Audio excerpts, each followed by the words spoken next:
warahmatullahi wabarakatuh. Halo semuanya, balik lagi bersama saya Amelia Nurseha dari jurusan Komunikasi Penyiaran Islam semester 4. Pada pertemuan Learning Journal kali ini di mata kuliah Public Speaking pada pertemuan ke-8 kemarin, tepatnya pada hari Jumat. Nah, pada pertemuan kali ini kita tidak membahas materi ya teman-teman, hanya memanggil 3 orang teman-teman untuk berbicara di depan kelas. Nah, 3 orang ini yang pertama itu ada Yuniati yang menyampaikan materinya tentang sabar dan syukur. Nah, sabar dan syukur ini adalah satu kesatuan yang memiliki hubungan diantaranya gitu. Nah, sabar ini merupakan menerima ataupun menerima segala masalah dengan sabar tanpa rasa mengeluh. Dan bersyukur ini adalah dimana kita bersyukur atas apa yang diberikan oleh Allah Subhanahu Wa Taala, entah itu baik ataupun buruk, karena pada dasarnya Allah Subhanahu Wa Taala itu memberikan kepada kita itu pasti sesuatu hal yang baik, ataupun Allah itu lebih tahu mana yang baik dan yang tidak untuk kita gitu. Nah, sabar dan syukur ini juga memiliki suatu pengertian, yaitu sabar ini yang artinya kita harus menahan diri dari segala rasa marah ataupun kecewa, ataupun mungkin ketika kita dilanda oleh cobaan gitu, kita harus menerima segala cobaan itu dan kita harus menahan segala rasa kekecewaan itu. Juga berarti kita harus menerima segala kekecewaan yang ada di hidup kita ini tanpa kita harus mengeluh gitu. Jadi ketika kita berdoa, kalau misalkan orang sabar ya, ketika kita berdoa itu minta, ya Allah bagaimana tunjukkan jalannya gitu, bukan ya Allah kenapa kayak gini. Nah, itu bukan orang yang sabar juga. Nah, bersyukur ini yaitu artinya kita menikmati ataupun bersyukur atas segala nikmat-nikmat yang Allah berikan, baik yang menurut kita itu baik ataupun menurut kita itu buruk gitu. Jadi kita harus bersyukur entah apapun yang Allah berikan gitu. Selagi kita masih diberikan iman ataupun nikmat iman dan nikmat Islam, itu berarti masih ada yang harus kita syukuri. Dan ketika kita badannya sehat juga, itu harus nikmat yang kita syukuri meskipun kita dilanda oleh masalah-masalah yang mungkin membuat kita juga capek ataupun lelah gitu ya. Jadi kita tetap harus bersyukur.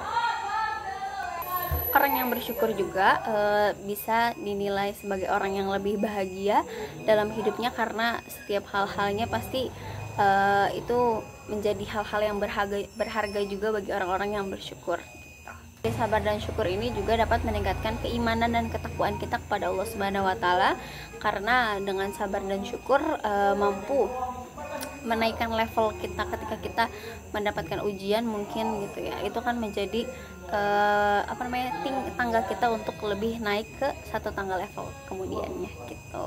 Kedua itu tentang sharing session yang disampaikan oleh saudari Linda yang menyampaikan materinya tentang NPD atau narcissistic personality disorder. Nah, NPD ini merupakan sesuatu gangguan mental yang diderita oleh seseorang gitu ya, yang ditandai dengan orang yang haus akan validasi, haus akan dilulukan gitu. Nah, orang narsistik ini juga menurut saya cukup mengganggu gitu ya teman-teman, karena NPD ini tuh bisa membawa hal buruk juga untuk orang lain, terutama bagi mental orang lain gitu ya. Mungkin ketika kita punya temen gitu, nah dia NPD gitu, dan kita harus terus-terusan memvalidasi dia, dan akhirnya kita juga capek gitu kan ya, karena orang NPD itu benar-benar haus akan validasi yang dia punya gitu. Nah, kondisi ini juga bisa disebabkan oleh beberapa faktor ya. Mungkin dari yang kecilnya itu tuh sering dipuji berlebihan meskipun dia tidak memiliki kemampuan ataupun hal-hal yang bisa dibanggakan. Peran orang tua itu sangat penting dalam mental seorang anak gitu. Ketika mungkin dari kecil sudah dididik yang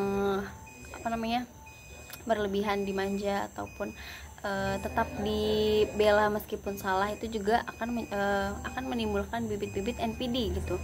Nah, mungkin juga salah satu penyebabnya. Nah, mungkin bisa jadi NPD ini disebabkan oleh trauma ataupun pengabaian dari semenjak kecil gitu. Mungkin biasanya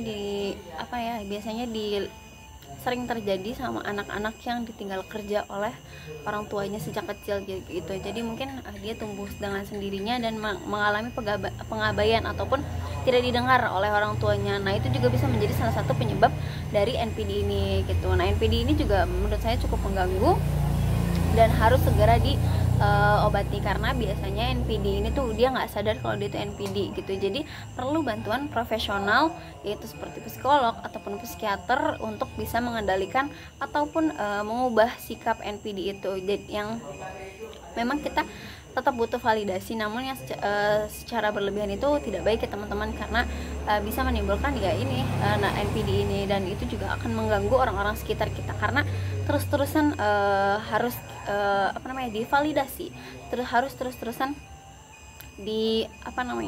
diomong-omongkan gitu. Padahal kan setiap orang juga butuh divalidasi, tapi tidak yang berlebihan gitu.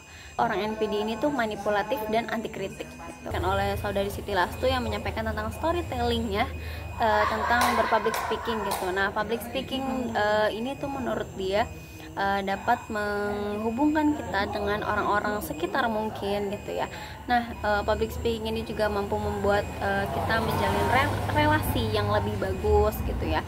Nah, public speaking ini juga membuka jalan-jalan kita untuk mencari rezeki mungkin ya, membuat kita terhubung dengan audiens gitu, dengan apa yang kita sampaikan, ataupun ketika kita ingin mengajak orang lain gitu, ataupun kita ingin menginformasikan sesuatu gitu, orang lain lebih mudah mengerti dengan apa yang kita sampaikan gitu. Nah, menurut Siti Lastu bahwa keterampilan public speaking ini adalah sesuatu hal yang sangat bagus dan penting untuk kita miliki, karena bagaimanapun public speaking ini akan kita gunakan di setiap hari-hari kita gitu, ketika kita menjalani hari mungkin gitu. Nah, public speaking ini juga